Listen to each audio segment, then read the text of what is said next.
আল্লাহর নূরে নবী পয়দা, নবীর নূরে সারা জাহান পয়দা। কোরআন থেকেও দলিল, আল্লাহু নূরুস সামাওয়াতি ওয়াল আরদ, আল্লাহ হচ্ছেন আকাশ জমিনের নূর। মানে আল্লাহর নূরে সবাই তৈরি। রাসূল সাল্লাল্লাহু আলাইহি ওয়াসাল্লাম তার মরা রক্তটা আব্দুল্লাহ ইবনে জুবাইরকে বললেন যে পুঁতে রাখো, মাটির নিচে পুঁতে রাখো। তো আব্দুল্লাহ ইবনে জুবাইর একটু গোপনে আড়ালে গিয়ে রক্ত খেয়ে নিয়েছে। আল্লাহ নবী বললেন, কি করলে আমার রক্ত? তো বলছে, আল্লাহর নবী আমি খেয়ে নিয়েছি। তখন আল্লাহর নবী বলছেন, আমার রক্ত যার শরীরের ভিতরে যাবে তাকে জাহান্নামের আগুন স্পর্শ করবে না। যদিও হাদিস জাল, মিথ্যা কথা।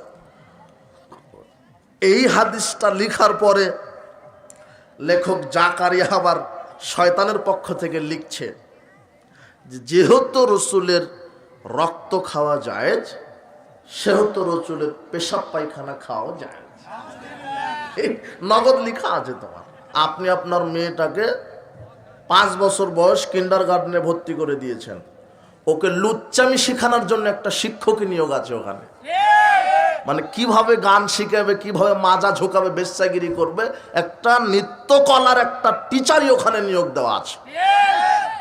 কিন্ডারগার্টেনে, প্রাইমারিতে, হাই স্কুলে সুন্দরী প্রতিযোগিতা হয়, সুন্দরী প্রতিযোগিতা হয়। যারা ক্লাস 8-এ 10-এ পড়ে, ইন্টারমিডিয়েটে পড়ে, বিবাহের বয়স হয়ে গেছে এমন ছেলে মেয়ে ল্যাংটা পোশাক পরে মঞ্চে ড্যান্স করছে, গান গাচ্ছে, আর চতুর্দিকে বিচারক হয়ে বসে আছে ওই প্রতিষ্ঠানেরই টিচারগণ, যারা আমল করে না। আল্লাহ সুবহানাহু ওয়া তাআলা মানুষকে সৃষ্টি করেছেন আমল করবে তাই। এ ব্যাপারে আল্লাহ বলছেন, আল্লাযী খালাকাল মাউতা ওয়াল হায়াতা লিয়াবলুয়াকুম আইয়ুকুম আহসানু আমালা। তিনি সেই সত্তা যিনি মানুষের মৃত্যু এবং জন্ম সৃষ্টি করেছেন। এরপরে তিনি পরীক্ষা করতে চাচ্ছেন যে আমলের দিকে কে ভালো ভালো আমল করে, সুন্দর সুন্দর আমল করে। তার মানে মানুষকে আল্লাহ সৃষ্টি করেছেন, মানুষ আমল করবে, ইবাদত করবে আল্লাহ সুবহানাহু ওয়া তাআলাকে সন্তুষ্ট করার জন্য। যেটা আল্লাহ প্রদত্ত নবী করিম সাল্লাল্লাহু আলাইহি সাল্লামের তরিকায় করা হয়, একমাত্র আল্লাহকে সন্তুষ্ট করার জন্য করা হয়, সেটাই ইবাদত, সেটা আমল। তার মানে মানুষকে আমল করতে হবে। আমল মানে কর্ম। তার আমলের মধ্যে শ্রেষ্ঠ আমল হচ্ছে সালাত। আইউল আমাল আফদাল। আল্লাহর নবীকে জিজ্ঞাসা করা হলো, শ্রেষ্ঠ আমল, সর্বোত্তম আমল কোনটি? তিনি বললেন, ক্বালা সালাতু ফি আউয়ালি ওয়াক্তিহা। ওয়াক্ত মতো, আউয়াল ওয়াক্ত মতো 5 ওয়াক্ত সালাত আদায় করা। সালাত আদায় করা হলো আমল। সালাত আদায় করা কি? আমল, শ্রেষ্ঠ আমল। এরপরে রমাদানের সিয়াম, সামর্থ্য থাকলে হজ, সামর্থ্য থাকলে নেশাব পরিমাণ সম্পদের মালিক হলে যাকাত। এরপরে কোরআন মাজিদ তেলাওয়াত করবেন দিনে রাতে সব সময়। বিচারের মাঠে কোরআন বলবে, আল্লাহ এই লোকটাকে আমি রাতে ঘুমাতে দিইনি, কষ্ট করে পড়াশোনা করেছে, কাজে আমার সুপারিশ কবুল করো। আল্লাহ কোরআন মাজিদের সুপারিশ কবুল করে কোরআন পাঠকারীকে জান্নাতে প্রবেশ করাবেন। তাহলে কোরআন পাঠ করা আমল, দান করা আমল, তাসবিহ তাহলিল করা আমল। এই আমলগুলি আমাদের করতে হবে, যে আমলগুলি আল্লাহকে খুশি করার জন্য করতে হয়। তো যারা আমলই করে না, সালাত আদায় করে না, রমাদান আসলে সিয়াম রাখে না, কোরআন মাজিদের সাথে সম্পর্ক নেই, তাসবিহ তাহলিল করে না, এদের থাকার জায়গা কোথায়? জাহান্নাম। সালাত আদায় না করে কি জান্নাতে যাওয়া যায়, এরকম কারো বিশ্বাস আছে নাকি? কোরআন মাজিদে আল্লাহ বলছেন, ইয়াতাসাআলুনা আনিল মুজরিমিন মা সালাকাকুম ফি সাকার। পাপীদেরকে আল্লাহ বিচার মাঠে জিজ্ঞাসা করবেন, কি অপরাধ করে আজকে জাহান্নামে এসেছো? তখন পাপীরা প্রথম যে পাপের কথা মুখ দিয়ে বের করবেন তা হচ্ছে লাম নাকু মিনাল মুসাল্লিন, আমরা সালাত আদায় করতাম না। তার মানে সালাত যারা 5 ওয়াক্ত আদায় করে না এরা সাকার নামক জাহান্নামে যাবে। যারা রমাদানের সিয়াম পালন করে না এরা জাহান্নামে যাবে। মুহাম্মদ সাল্লাল্লাহু আলাইহি ওয়াসাল্লাম বলছেন, আমাকে দুজন ফেরেশতা নিয়ে গেলেন এক পাহাড়ের উপরে। তো পাহাড়ের উপরে প্রথমে বললেন পাহাড়ে উঠেন। তা আমি বললাম, আমি তো এত বড় পাহাড়ে একা উঠতে পারবো না। তো জিবরিল আর মিকাইল দুজন ফেরেশতা সহযোগিতা করে পাহাড়ে উঠালেন। উঠে প্রথম যে দৃশ্য দেখলেন সেটা হলো যে মানুষকে উল্টা মুখে করে ঝুলানো আছে, 2 পা উপরের দিকে, হাত মুখমণ্ডল চেহারা নিচের দিকে, মাথা ঝুলছে। যেমন আপনি খাসিটা জবাই করে ঝুলে দেন চামড়া খসানোর জন্য, মনে পড়ছে না মনে হয়? এভাবে ঝুলিয়ে রাখা হয়েছে। আর ঠোঁটটা আগুনের কেচি দ্বারা কসকস করে কেটে দেওয়া হচ্ছে। আল্লাহ নবী বলছেন, আশ্চর্য দৃশ্য দেখলাম। জিবরাইল মিকাইল, বলো তো এই লোকটা কে, যে তার এই আগুনের কেচি দ্বারা ঠোঁট মুখ কেটে দেওয়া হচ্ছে কেন? তখন জিবরিল আর মিকাইল বলছে যে এই লোক হচ্ছে সিয়াম রাখতো না, রমাদানে দিনে দুপুরে খেয়ে বেড়াতো, সিয়াম রাখতো না। তার মানে সিয়াম না রাখলে জাহান্নামে যেতে হবে। আরেকটা দৃশ্য দেখলেন, অনেকগুলি দৃশ্য, যে কিছু লোককে কবরে শোয়ানো আছে, পাথর দিয়ে ফেরেশতারা মাথা ফাটিয়ে দিচ্ছে। মুহাম্মদ সাল্লাল্লাহু আলাইহি ওয়াসাল্লাম বলছেন, মান হাদা, এর কি অপরাধ? এ মাথা ফাটানো হচ্ছে কেন? পাথর দিয়ে মাথা ফাটিয়ে দিচ্ছে। পাথর চলে যাচ্ছে অনেক দূরে, ফেরেশতারা আবার পাথরটা নিয়ে আসতে মাথা আবার সাবেক ঠিক হয়ে যাচ্ছে। এসে আবার মাথার উপরে পাথর, আবার মাথা ফেটে চৌচির। আল্লাহ নবী বলছেন, একই দৃশ্য, এই লোকের অবস্থা কি? তখন দুইজন ফেরেশতা বলছেন, ফানামু আনহু বিল্লাইল, এই লোকটা ফরজ সালাত আদায় না করে রাতে শুধু ঘুমাতো। তার মানে যারা 5 ওয়াক্ত ফরজ সালাত আদায় করবে না তাদের কবরের শাস্তি পাথর দিয়ে মাথা ফাটিয়ে দিবে। বুঝেছেন মনে হয়?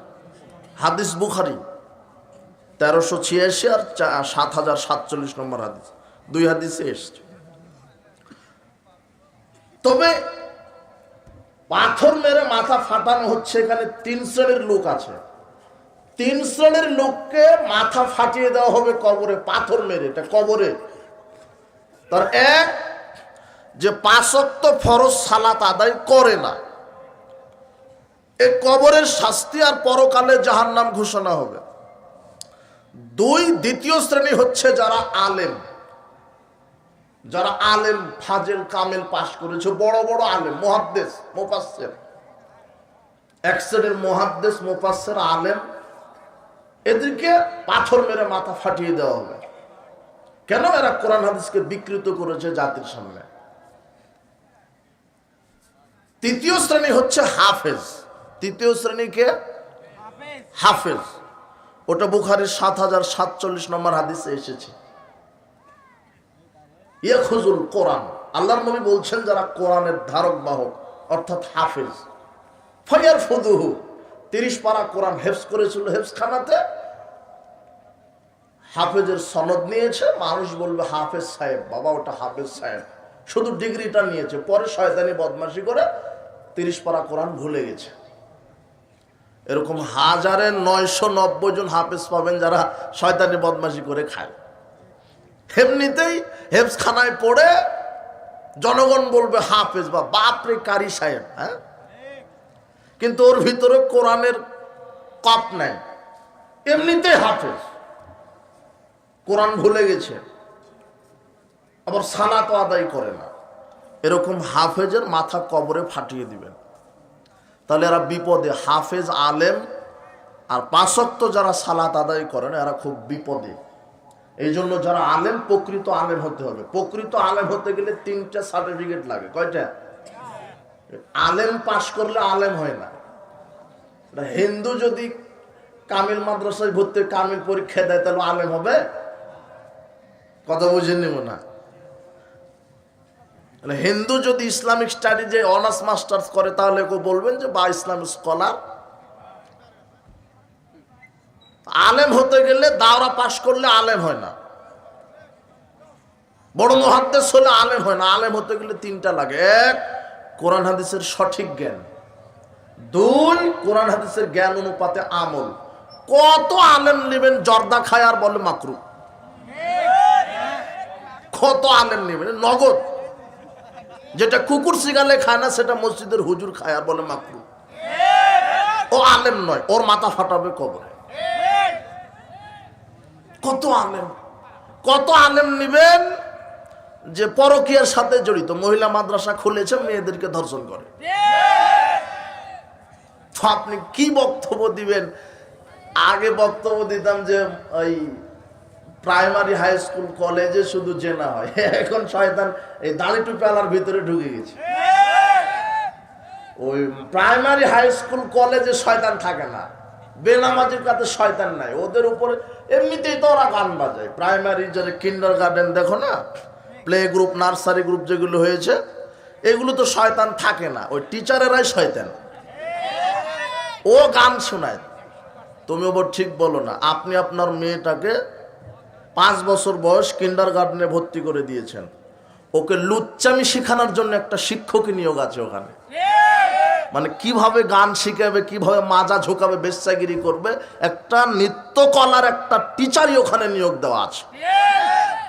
কিন্ডার গার্ডেনে, প্রাইমারিতে, হাই স্কুলে সুন্দরী প্রতিযোগিতা হয়, সুন্দরী প্রতিযোগিতা হয়।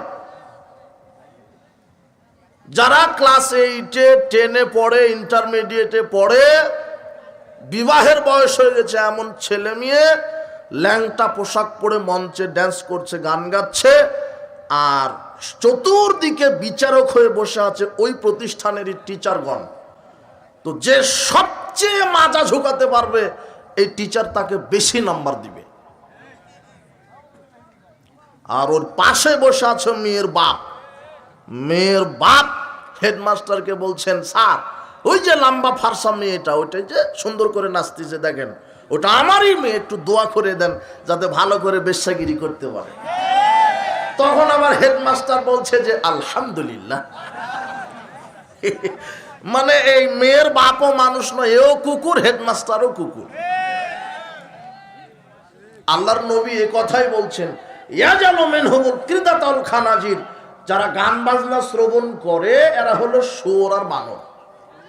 যারা মোবাইলে, এখন সব জায়গাতে গান বাজনা বাজে, মোবাইলে বাজে, টিভিতে বাজে, কিন্ডার গার্ডেনে চলে, প্রাইমারিতে চলে, হাই স্কুলে চলে, কলেজে চলে, বিশ্ববিদ্যালয়ে চলে, তোমার বিবাহের বৈঠকে চলে, তোমার 31st নাইটে চলে, বিশ্ব কুত্তা কুত্তি দিবসেও চলে।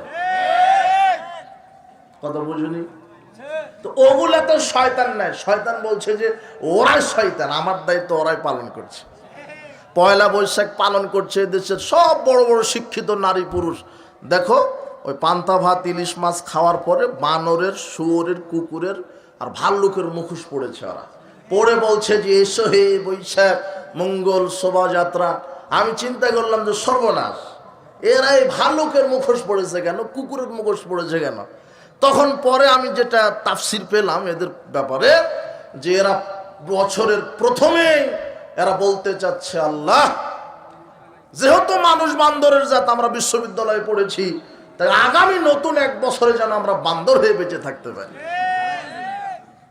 কথা বুঝুনি? তো ওগুলাতে শয়তান, ওগুলাতে ফেল। এখন শয়তান আছে মসজিদ, মাদ্রাসায় আর হেফজখানা। হুজুরকে কিভাবে জাহান্নামে নিয়ে যাওয়া যাবে, আর হুজুর দিয়ে জাহান্নাম উদ্বোধন হবে। কি দিয়ে? হুজুর দিয়ে, মৌলানা দিয়ে জাহান্নাম উদ্বোধন হবে। রাইতু উসরিয়া রিজালান, আল্লাহর নবী বলছেন মেরাজের রাত্রের ঘটনা আমাকে দেখানো হলো। তুকরাজু শিফাহুম বিমাকারিজা মিনান নার, সেটা কি ঘটনা দেখানো হলো? এক শ্রেণীর মানুষের আগুনের কেচি দ্বারা জিহ্বা কেটে দেওয়া হচ্ছে। আমি বললাম মান হাওলায়ে জিবরাইল, এই যে আগুনের কেচি দ্বারা জিহ্বা কেটে দেওয়া হচ্ছে এই ব্যক্তিটা কে? তখন জিবরাইল উত্তর দিচ্ছে, হাওলায়ে খুতবাও মিন উম্মতিক, এরা হলো আপনার উম্মতের যারা বড় বড় বক্তা। বড় বড় কি বক্তা, বক্তার জিহ্বা কেটে দেওয়া হচ্ছে আগুনের কেচি দ্বারা। যারা মঞ্চে বক্তৃতা দিতে বলে এক, নিজে কর্ম করে আর এক, হলো বক্তা।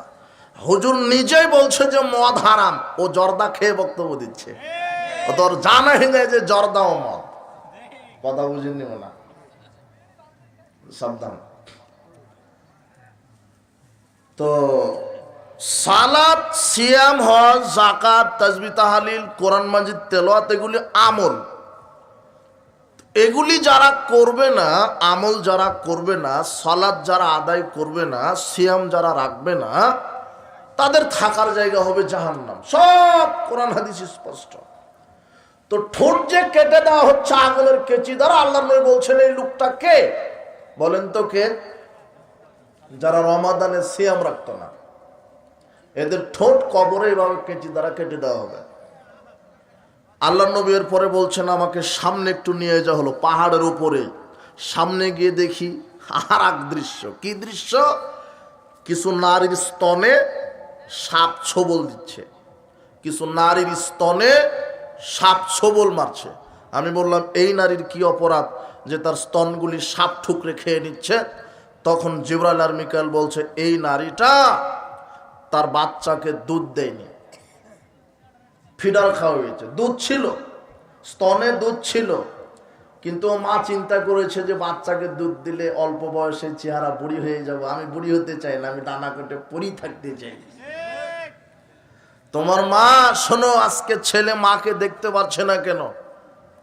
আজকে মার প্রতি ছেলের ভালোবাসা কম কেন? কম হবে না মানে ওই পেটের বাচ্চাকে নিয়েছে ঝুড়িতে আর কুকুরকে নিয়েছে কুলে।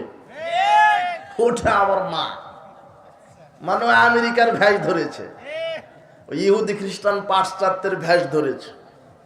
সাবধান। তাহলে ওই ছেলে কি মাকে খেদমত করবে নাকি বৃদ্ধাশ্রমে রেখে আসবে? ছেলেকে দিন শিখালেন না, কোরআন শিখালেন না, বিদ্যা শিখালেন না, পেটে আসেইনি। বাসর রাত্রে নিয়ত করছে স্বামী স্ত্রী যে ছেলে সন্তান যদি হয় তাহলে একেবারে জানোয়ার বানাবো, মানে ইঞ্জিনিয়ার। কথা বুঝে নিব না, ওকে লন্ডন পড়াবো, ইংরেজিতে পড়াবো, ইঞ্জিনিয়ার বানাবো বড়। ছেলে যদি হয় একেবারে ডাকাত বানাবো, মানে ডাক্তার। ডাক্তার মানে কি? ডাকাত। সবচেয়ে যে এমবিবিএস ডাক্তার, তুমি তোমার বাপকে ডাক্তারের কাছে নিয়ে গেছো, শুধু বলেছো যে আব্বার মাথা ব্যথা, তখন ও ডাক্তার 10টা পরীক্ষা দিবে, পেশাব, পায়খানা, কিডনি, রক্ত সব। পরীক্ষাতেই 10,000 টাকা, চিকিৎসা শুরুই হয়নি, শুধু পরীক্ষাতে। এরপরে যখন প্রেসক্রিপশন লিখতে বসেছে তোমার এমবিবিএস ডাক্তার, তখন ভালো কোম্পানির ওষুধ লিখবে না, লিখবে ওই কোম্পানির ওষুধ যেই কোম্পানি তাকে ঘুষ দিয়েছে। তো ওকে তো ডাক্তার বানাবেন আপনি, আর ওটা তো ইঞ্জিনিয়ার। ইঞ্জিনিয়ার মানে ওকে বলা হয়েছে যে রংপুর থেকে আপনার এটা কি আপনার বাজার, গঙ্গাচড়া বাজার, এই 20 কিলো রাস্তা করে দিতে হবে। এই যে 2,000 কোটি টাকা থাকলো, ওই 1,000 কোটি টাকা মেরে দিয়েছে। ওই মশলা দেওয়া লাগতো 2 টন, দিয়েছে 1 টন। তাই তো রাস্তা 10 বছরের জায়গায় যায় 2 বছর। কথা বুঝেননি? তোমার এমবিবিএস ডাক্তার, তোমার বাপ মারা গেছে 3 দিন হলো, মরা বাপকে আইসিইউতে রেখে বলছে যে চিকিৎসা চলছে। 3 দিন পরে বলছে যে 6 লক্ষ টাকা বিল, তোমার বাপকে আর বাঁচানো গেল না। এটা হলো ডাক্তার। আর তোমার বাপ এটাই নিয়ত করেছে। আগে নিয়ত করতো যে মমতাজের মতো মাজা ঝুঁকানো শিখাতে হবে, রাত গেলেই টাকা। এখন পিতামাতা বলে যে না, আমেরিকা ব্রিটেনে পাঠাতে হবে। ছেলেকে উচ্চ শিক্ষা দিয়ে লন্ডন থেকে পড়বে, আমেরিকা যাবে, কানাডা যাবে, ছেলেকে উচ্চ শিক্ষা দিতে হবে। আমেরিকা কানাডা পাশ করে এসে বলছে দেয়ার ইজ নো গড, ডান হাতে খাও। এটা পুরানো, এটা ইসলাম, এখন কি ইসলাম মানা যায়? এখন আধুনিক যুগ, বাম হাতে খাওয়া স্টাইল। ডান হাতে খায় সিগারেট, বাম হাতে খায় আপেল। আল্লাহ নবী বলছেন বাম হাতে খায় শয়তান। বাম হাতে কে খায়? শয়তান খায়। এইটা তুমি শিখছো। তোমার বোনটা ল্যাংটা হয়েছে, ওই যে আমেরিকা ব্রিটেনের ছোঁয়া পেয়ে ল্যাংটা হয়েছে, ওভাবেই চলতে হবে।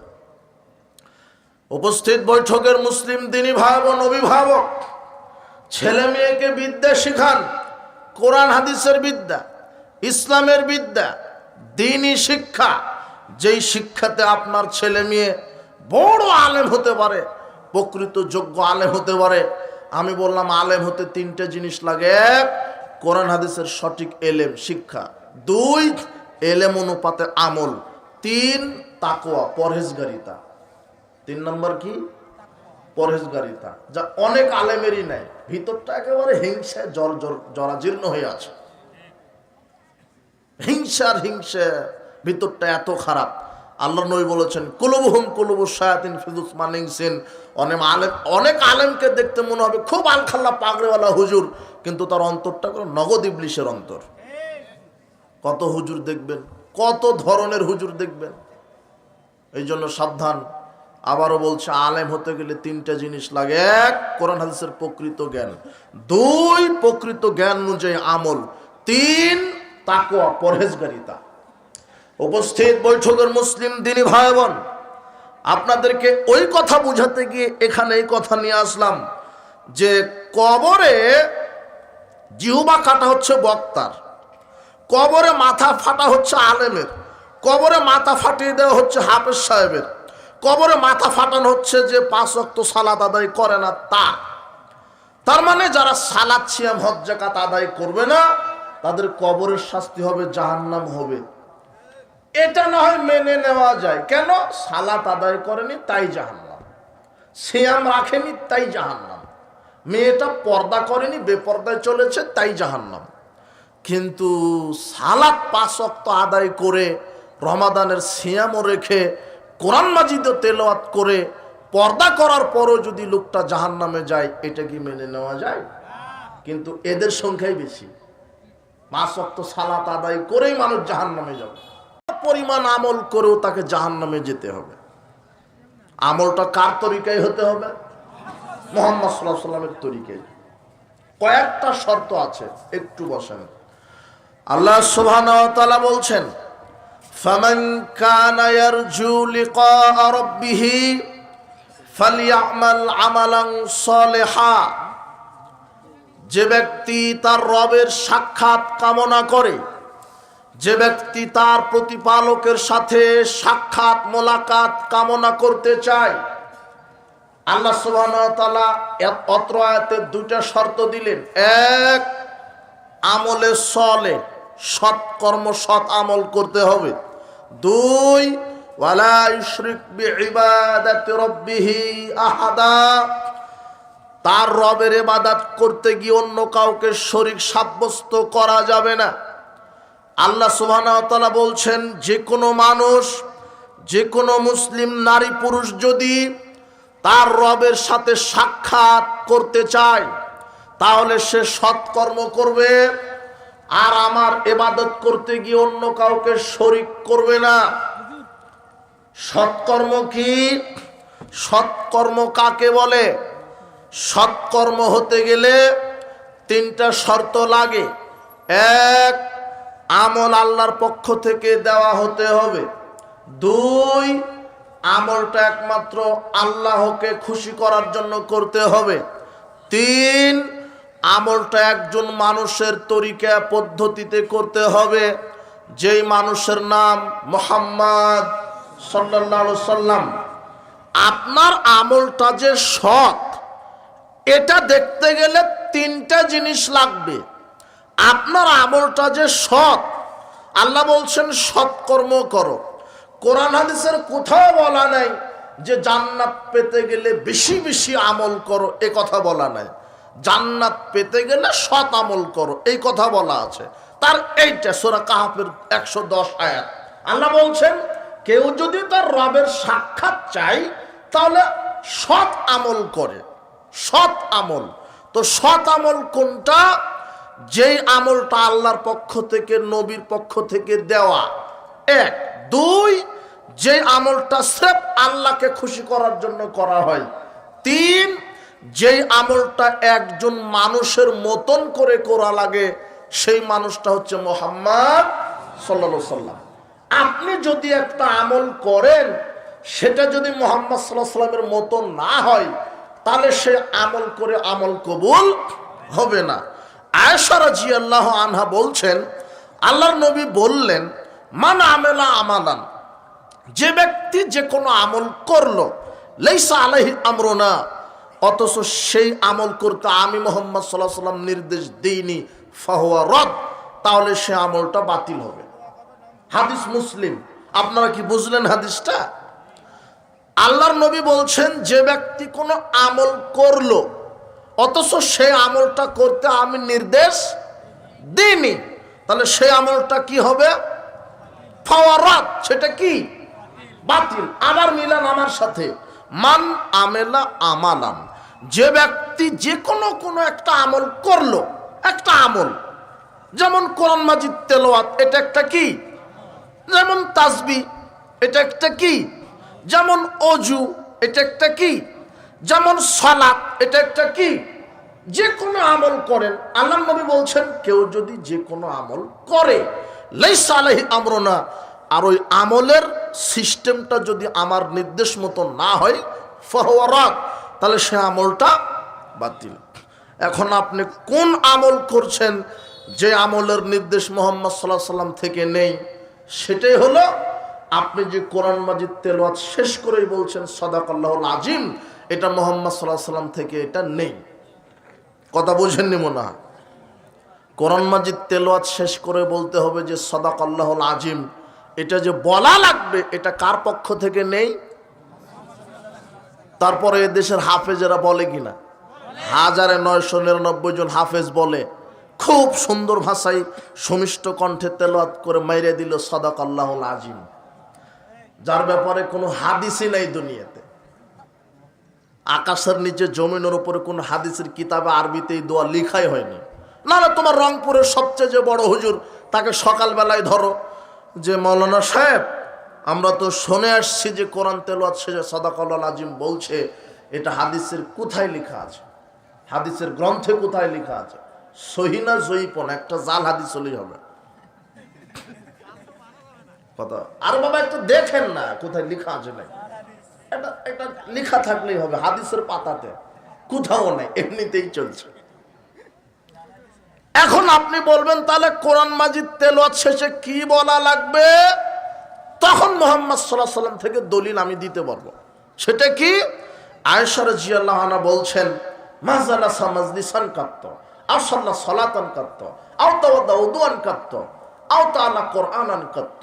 আল্লাহর নবী যখন সালাত শেষ করতেন, আল্লাহর নবী যখন বৈঠক মজলিস শেষ করতেন, আল্লাহর নবী যখন ওযু শেষ করতেন, আল্লাহর নবী যখন কোরআন মাজিদ তেলাওয়াত শেষ করতেন, তখন এই দোয়াটা পাঠ করতেন, কি?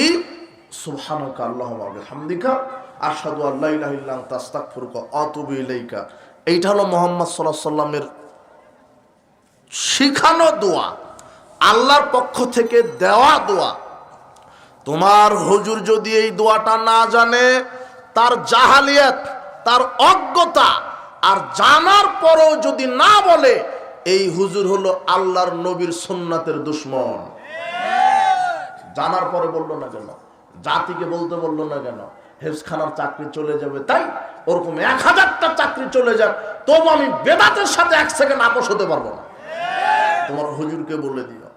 এদেশের মানুষ সালাত শুরু করতে 8টা বেদাত করে। কয়টা বেদাত? শুরুই করেনি, শুধু প্রস্তুতি নিতে 8টা বেদাত। বেদাত মানে আল্লাহর নবী যা করেননি ইবাদত আকারে নেকির আশায়, সাহাবায়ে কেরাম যা করেননি সেটা ইবাদত মনে করে নেকির আশাতে করাই হলো বিদআত।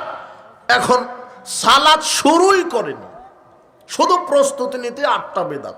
তার কি? প্রথমে জায়নামাজটা বিছিয়ে মুখে এখন নিয়ত বলছে, নাওয়াইতু আন উসাল্লি লিল্লাহি তাআলা ফি যুহরি 4 রাকাত। এই দোয়াটা আরবিতে লেখাই নাই কোনো হাদিসের কিতাবে।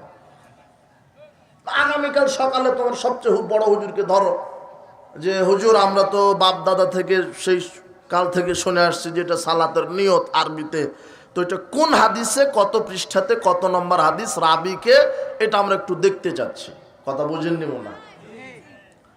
যে কোনো মানুষ যদি কোনো আমল করে, আর সে আমলে যদি আল্লাহর নবীর নির্দেশ না থাকে সে আমল কি? বাতিল। তাহলে এই যে আরবিতে মুখে নিয়ত বললো, এটা মুহাম্মদ সাল্লাল্লাহু আলাইহি ওয়াসাল্লাম থেকে দেওয়া নয়। আবার দ্বিতীয় যেটা বেদাত, ইমাম সাহেব নিজের মতো করে একটা নিয়ত তৈরি করেছে, বলছে আনা ইমামও হাদারা মাইহাদুরুন, আমি উপস্থিত অনুপস্থিত সবার ইমামতি শুরু করে দিলাম। এটাও আল্লাহর নবী বলেননি।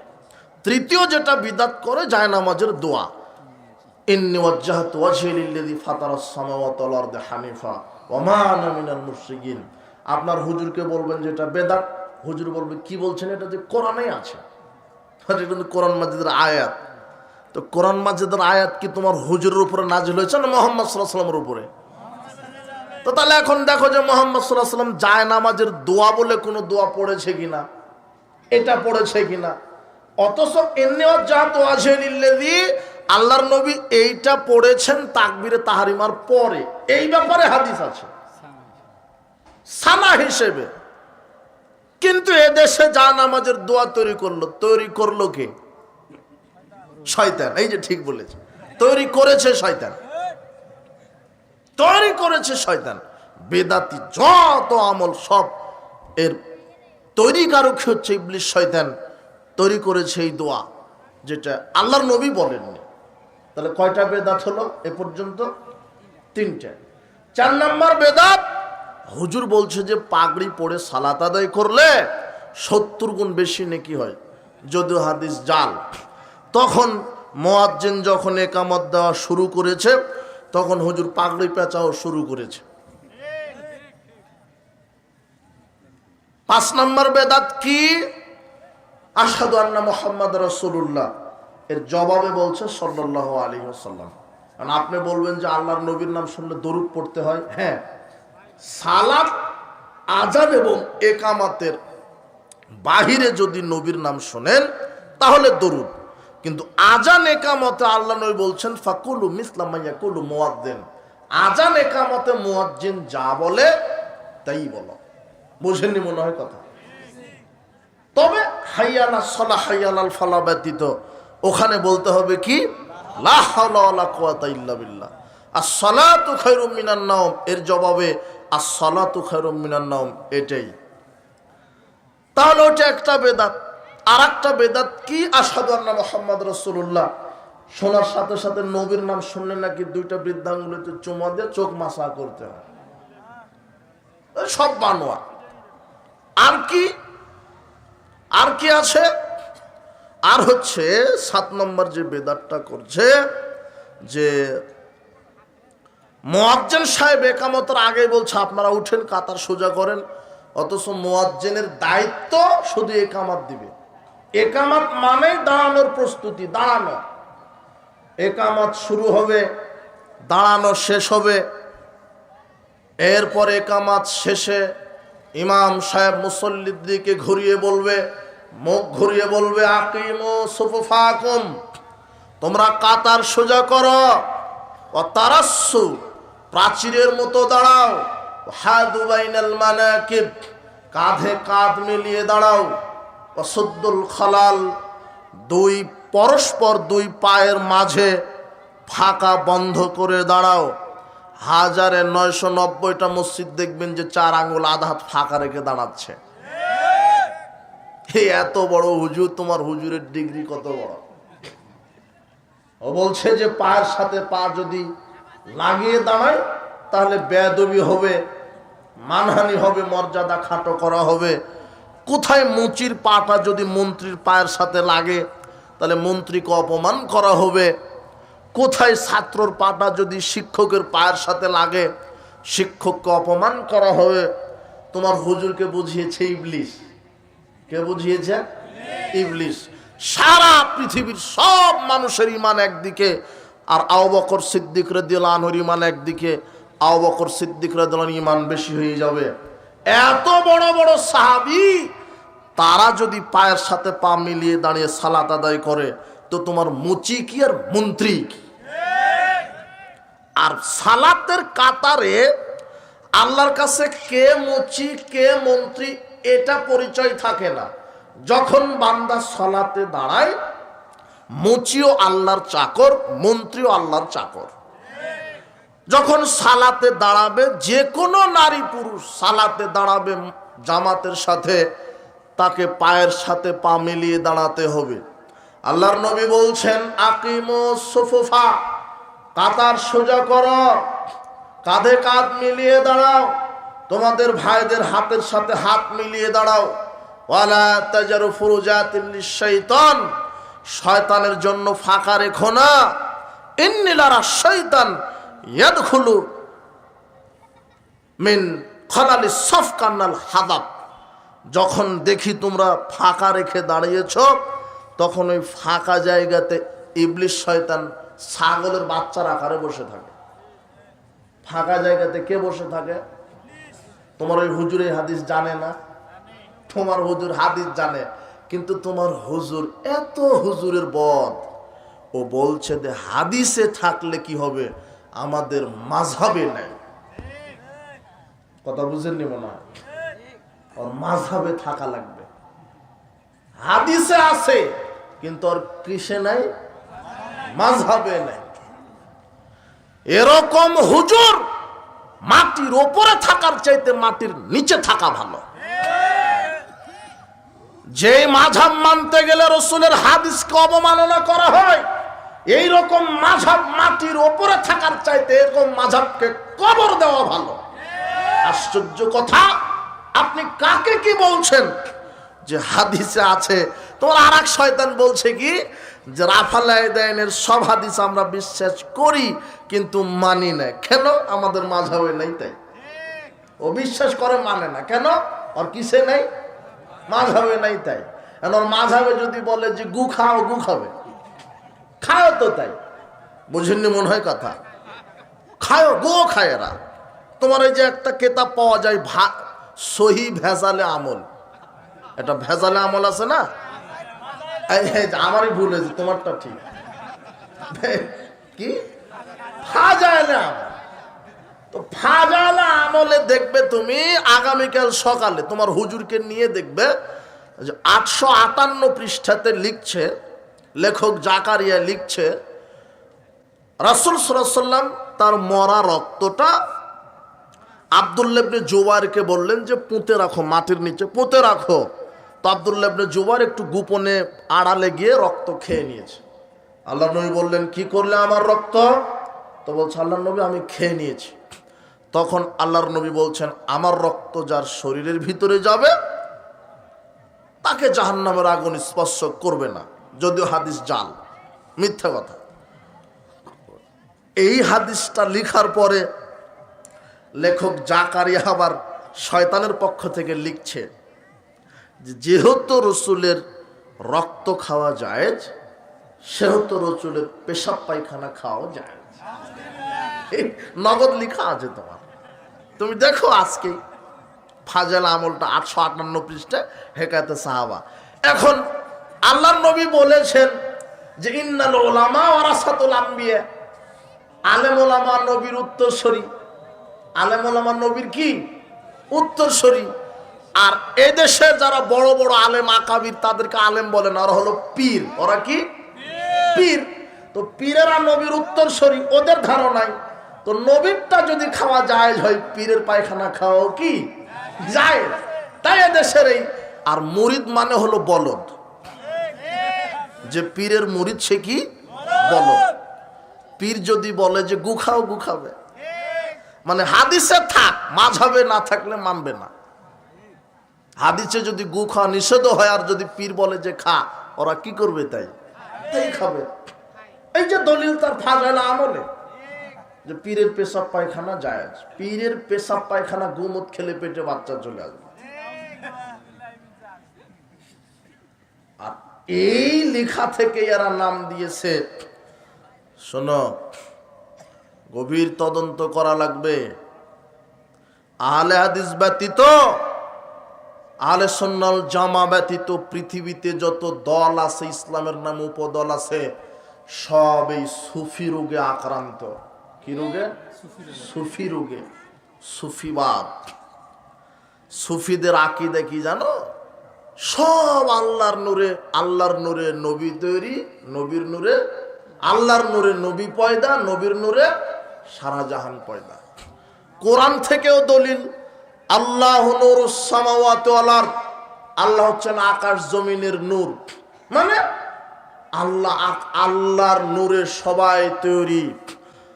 সুফিদের আকীদা হলো ওয়াহদাতুল ওজুদ, মানে সব কিছুই আল্লাহ।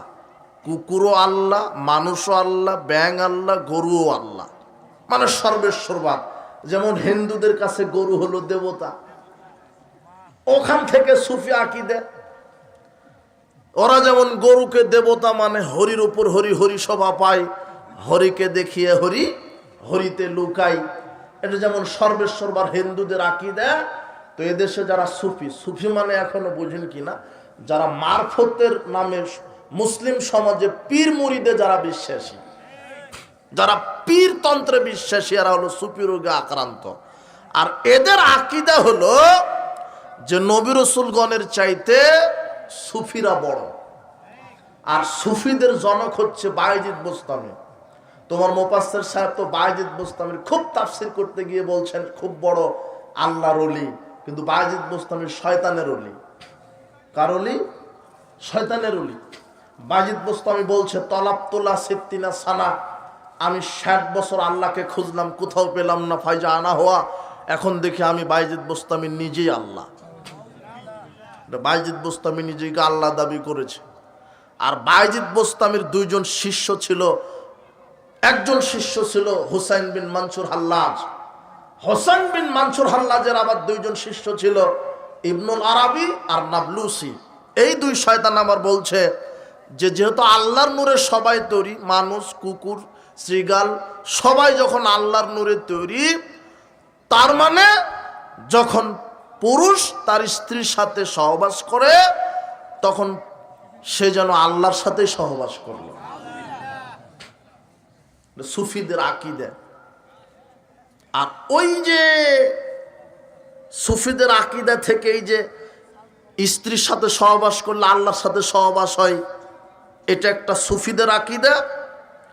আর তোমার তরিকার যে হুজুরও বলছে, যে লিখছে যে রসুলের পেশাব পায়খানা জায়েজ, তাই তো তোমার হুজুর জর্দার নাম দিয়েছে নুরানি জর্দা। আর সব নুরানি, আল্লাহর নূরে সব, নবীর নূরে সব, সব নুরানি। তুমিও নূর, সবই নূর, মাটি নূর, গরু নূর, সব নূর আল্লাহর নূরে। তো এখন নুরানি টুপি, নুরানি আতর, নুরানি পাঞ্জাবি, নুরানি কোরআন, এই দিতে দিতে তোমার হুজুর বলছে যে নুরানি জর্দা। কথা বুঝেন? ওখান থেকে এখানে চলে আসছে। তো সুফিদের আকীদা, আর এই সুফি আকীদা প্রায় লোকের ভিতরে। এই জন্য সাবধান, ভ্রান্ত হুজুরের ফাঁদে পা দিও না, ভ্রান্ত তরিকায় পা দিও না, আমল করে জাহান্নাম হবে। মুহাম্মদ সাল্লাল্লাহু আলাইহি সাল্লামের রেখে যাওয়া যে তরিকা, যেই সুন্নাহ, এই সুন্নাতে আমাকে আমল করতে হবে, এছাড়া বাঁচার কোনো পথ নেই। একমাত্র অভ্রান্ত সত্য পথ আল্লাহর পক্ষ থেকে, যেটা ইহদিনাস সিরাতাল মুস্তাকিম, যেই পথের নির্দেশ দিয়ে গেছেন, আমাদেরকে চলার পাথেও দিয়ে গেছেন মুহাম্মদ সাল্লাল্লাহু আলাইহি ওয়াসাল্লাম। তার তরিকায় সালাত, তার তরিকায় সিয়াম, তার তরিকায় হজ, তার তরিকায় ইবাদত। যদি মুহাম্মদ সাল্লাল্লাহু আলাইহি ওয়াসাল্লামের তরিকা ব্যতি রেখে অন্য কোনো তরিকায় ইবাদত করো, তাহলে ইবাদত আমল কবুল হবে না, পরিণাম হবে জাহান্নাম। আল্লাহ সুবহানাহু ওয়া তাআলা বলছেন, কেউ যদি তার রবের সাক্ষাৎ চায় তাহলে সে যেন সৎ আমল করে। আর সৎ আমল হতে গেলে তিনটা জিনিস লাগে, আল্লাহ এবং তার নবীর পক্ষ থেকে দেওয়া, 1, 2 একমাত্র আল্লাহকে সন্তুষ্ট করা, 3 নবীর তরিকায় আমল করা। যদি একটা আমল করতে গিয়ে মুহাম্মদ সাল্লাল্লাহু আলাইহি ওয়াসাল্লামের তরিকায় না হয়, তাহলে সে আমল বাতিল হবে। সমাজে কত আমল যেটা রাসূল সাল্লাল্লাহু আলাইহি ওয়াসাল্লামের তরিকার সাথে মিল খায় না। দলিল কি? দলিল হচ্ছে বাপদাদা শরীফ। হাদিস শরীফ নয়, দলিল হচ্ছে বড় হুজুর শরীফ, হুজুরি শরীফ, বাপ দাদাই শরীফ। এখন বাপ দাদা থেকে করে আসছে। জি না, আমল করতে হবে মুহাম্মদ সাল্লাল্লাহু আলাইহি সাল্লামের তরিকায়। আজানের ভিতরে বেদাত ঢুকানো আছে, অজুর ভিতরে বেদাত ঢুকানো আছে, সলাতে বেদাত ঢুকানো আছে, একামাতে বেদাত ঢুকানো আছে, ঈদের দুই ঈদের ভিতরে বেদাত ঢুকানো আছে, রমাদানে বেদাত ঢুকানো আছে, তোমার কোরআন মাজিদে তেলাওয়াতে বেদাত ঢুকানো আছে, সব জায়গাতে। আর যেই আমলের নেকি যত বেশি, সেই আমলটা নষ্ট করার জন্য ইবলিস সেখানে বেদাত তৈরি করে দিয়েছে। তার একটা আমল কি? আল্লাহর নবী বলছেন যে যখন একজন মুমিন আর একজন মুমিনের সাথে সাক্ষাৎ করবে, তখন পরস্পরের দুই হাতে মুসাফা করে সালাম দিবে। কয় হাত? দুই হাত।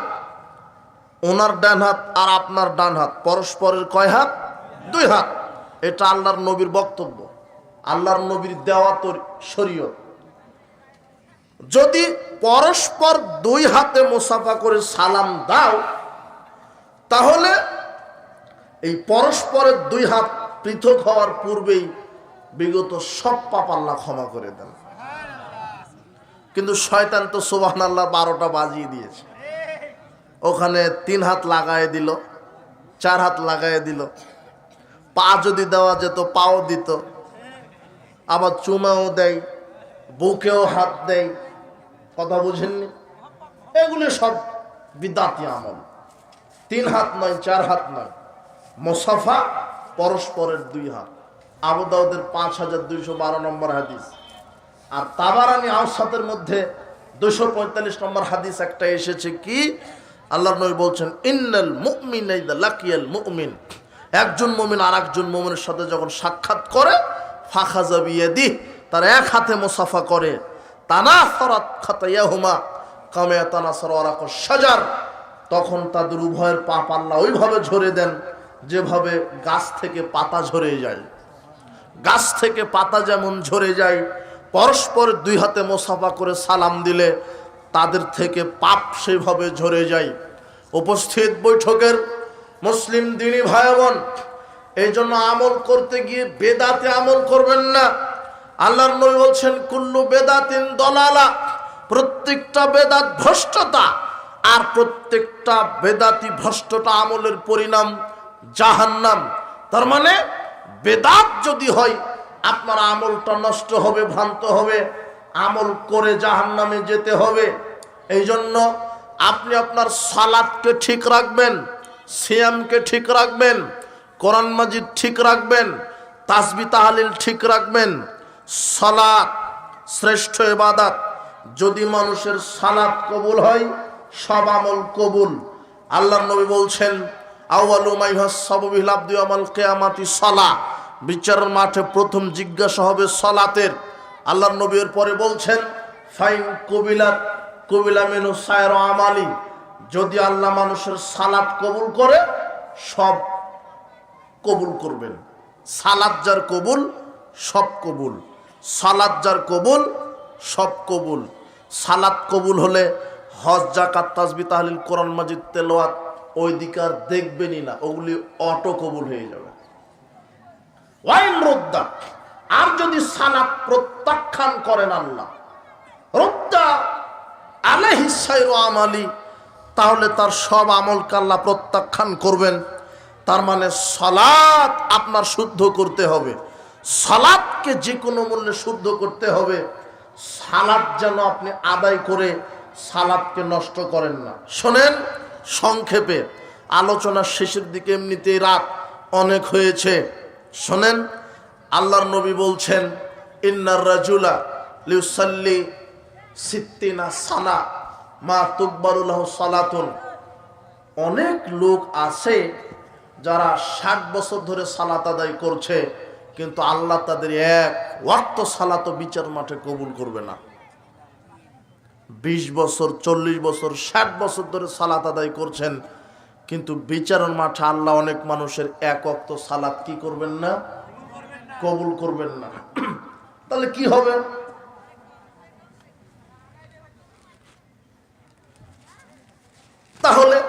তার সালাত কবুল হবে না যে মুহাম্মদ সাল্লাল্লাহু আলাইহি ওয়াসাল্লামের তরিকায় আদায় করবে না। এদেশের হুজুর নারী পুরুষের সালাতকে তো আলাদা করে দিয়েছে, অথচ নারী পুরুষের সালাতের কোনো পার্থক্য নেই। নারী যে হাত বাঁধবে বুকের উপরে আর পুরুষ হাত বাঁধবে নাভির নিচে, এই কথা কায়েম আছে সমাজে, তাই না? তাই তো বাঁধে, নারী হাত বাঁধবে বুকের উপর, পুরুষ হাত বাঁধবে নাভির নিচে। বিশ্বাস করে এরকম হাদিস পৃথিবীতে নাই, কোন হাদিসের কিতাবে লেখা নাই। ওই হুজুর শরীফের কথা, এগুলি হাদিস শরীফের কথা না। এই জন্য সাবধান, নারী পুরুষের একই সালাত, কোনো পার্থক্য নেই, কোনো পার্থক্য নেই। নারী যেভাবে দাঁড়াবে পুরুষ ওইভাবেই দাঁড়াবে, নারী যেভাবে রুকু করবে পুরুষ ওইভাবে রুকু করবে, না পুরুষ যেভাবে সেজদা করবে নারী সেভাবে সেজদা করবে। লম্বাভাবে সেজদা, আল্লাহর নবী বলছেন এমনভাবে সেজদা করো যাতে করে ছাগলের বাচ্চা পেটের নিচ দিয়ে যেতে পারে। কিন্তু আপনার স্ত্রী যে সেজদা মেরেছে, পিঁপড়া যাওয়ার কায়দা নেই, তাহলে ওই সালাত হবে না। বিশ্বাস করেন, আপনার স্ত্রী ওইভাবে যদি 80 বছর বয়স পর্যন্ত সালাত আদায় করে, এক রাকাতও সালাত আল্লাহ কবুল করবেন না। না কেমন হয়ে গেল? আল্লাহর নবী ওইভাবে একজনকে সেজদা করতে দেখলেন। হাদিস 757, তুমি আগামীকাল পড়বা, তোমার হুজুরকে পড়তে বলবা। যারা 5 ওয়াক্ত সালাত আদায় করে কিন্তু নবীর পদ্ধতিতে করে না, এরাও বেনামাজি। এই কথাটা শিখে আজকে যাও।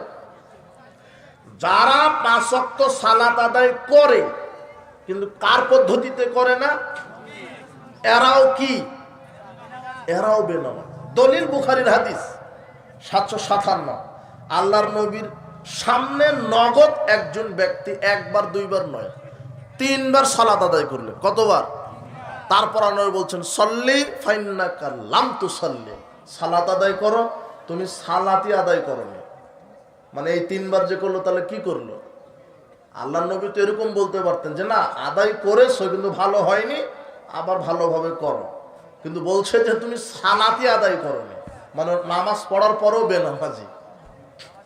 ওটাই হলো যারা রুকু সিজদা ঠিক মতো করে না। আল্লাহ নবী বলছেন সবচেয়ে বড় চোর সালাত চোর। সাহাবীরা বলছেন সালাত কিভাবে চুরি করে? আল্লাহ নবী বলছেন যে রুকু সিজদা ঠিক মতো করে না। এই যে দেখো, তোমার বোন, তোমার মা, তোমার স্ত্রী সেজদা করেছে, আল্লাহ নবী বলছেন লম্বা ভাবে সেজদা করো।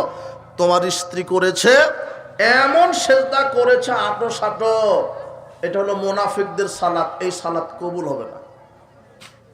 সাবধান, সাবধান হও, সালাত কবুল হবে না যদি রুকু সিজদা ঠিক মতো না হয়। তাহলে সালাত কার তরিকায়? রাসূলের তরিকায়।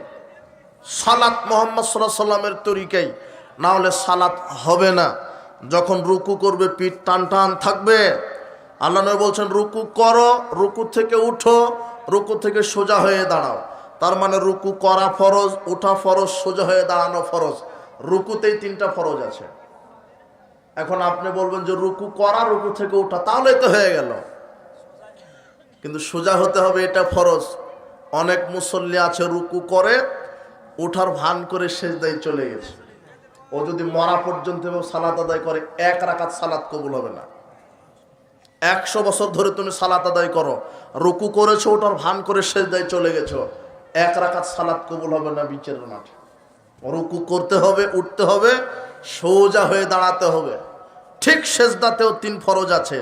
সেজদা করা ফরজ, 7 অঙ্গে সেজদা করা ফরজ। কয় অঙ্গে? বুখারীর 816 নম্বর হাদিস আল্লাহ নবী বলছেন উমিরতু আন আসজুদা আলা সাবআতিন, আল্লাহ আমাকে 7 অঙ্গে সেজদা করতে নির্দেশ দিয়েছেন।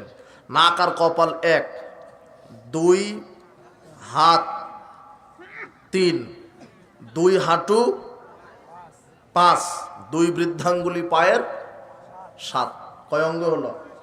আপনি সেজদায় গেছেন, পিছনের একটা বৃদ্ধাঙ্গুলি মাটির উপরে ছিল, সালাত বাতিল। কথা বুঝেননি মনে হয়? 7 অঙ্গে সেজদা করা ফরজ। 1, সেজদা থেকে উঠা ফরজ। 2 সেজদার মাঝখানে স্থির হয়ে বসা ফরজ। কিন্তু দেখবেন মুসল্লি মুরগি ঠুকাচ্ছে। মানে সেজদা করেছে ওটার ভান করে আর একটা সেজদা ওখানে মেরে দিয়েছে। ও যদি ওইভাবে মরা পর্যন্ত হাসছেন, ও যদি মরা পর্যন্ত সেজদা করে 1 রাকাত সালাত কবুল হবে না। আল্লাহর নবীর ওই বাক্যের কথা স্মরণ করো, ইন্নার রাজুলা, নিশ্চয় মানুষ, ইউসাল্লি, সে সালাত আদায় করে, সিত্তিনা সানা, কত বছর ধরে?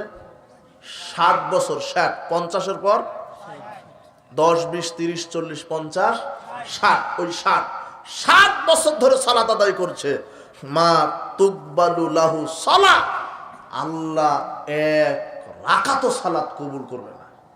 তাহলে এইরকম কপাল পোড়া মুসল্লি সমাজে নাই? আছে।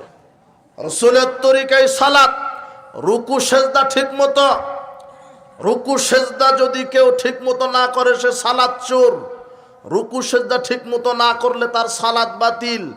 এই জন্য সাবধান, সালাত সর্বশ্রেষ্ঠ ইবাদত। সালাতকে ঠিক করতে হবে, সিয়াম ঠিক করতে হবে, কোরআন মাজিদ ঠিক করতে হবে। তাসবিহ তাহলিল করবেন মেশিনে নয়, তাসবিহ দানাতে নয়, ডান হাতের আঙুলে। কোন হাতের আঙুলে? ডান হাতের আঙুলে। আল্লাহ নবী বলছেন তোমরা ডান হাতের আঙুলে তাসবিহ পাঠ করো। বিচারের মাঠে আল্লাহ আঙুলকে জিজ্ঞাসা করবেন তোমাকে দ্বারা আমার এই বান্দা কি করেছে? তখন আঙুল বলবে আল্লাহ আমার মাধ্যমে তোমার তাসবিহ পাঠ করেছে, কাজেই লোকটার পাপ ক্ষমা করে জান্নাত দাও। আল্লাহ বলবেন যাও আঙুল, তোমার সুপারিশ আমি কবুল করলাম, লোকটাকে জান্নাত দিয়ে দিলাম। কিন্তু তোমার হুজুর যে 100 দানা নিয়ে ঘুরে, এখানে রিয়া আছে, বিশ্বাস করো রিয়া আছে। রিয়া মানে লোক দেখানো। তোমার হুজুর বাজারে মাছ কিনতে গেছে তবুও হাতের তাসবিহ, মানে বলছে যে জনগণ দেখুক আমি বড় কিছু একটা। কথা বুঝুনি মনে, অথচ গোপনে ইবাদত। রাস্তা দিয়ে হাঁটছে হুজুরেও তাসবিহ টিপছে। রিয়া আছে এখানে। 2টা পাপ, একটা শিরকের পাপ হচ্ছে আর একটা ওই যে মেশিনে গণা হচ্ছে, ওটা হলো বিদাত। আল্লাহর নবী ডান হাতের আঙুলে, বাম হাতের আঙুলেও নয়, কোন হাতের আঙুলে? ডান হাতের আঙুলে তাসবিহ গণনা করবে। তাহলে তাসবিহ, কোরআন তেলাওয়াত, সালাত, সিয়াম, হজ, আরো অনেক সমাজে ভ্রান্ত আমল আছে, যে আমলগুলি থেকে বিরত থাকতে হবে। আল্লাহ সুবহানাহু ওয়া তাআলা আমাদেরকে আল্লাহর সাথে সাক্ষাৎ লাভের জন্য আল্লাহ সৎকর্ম করতে বলেছেন। আমরা যেন সৎকর্ম করে আল্লাহর সাক্ষাৎ পেতে পারি। আল্লাহ তুমি কবুল করো।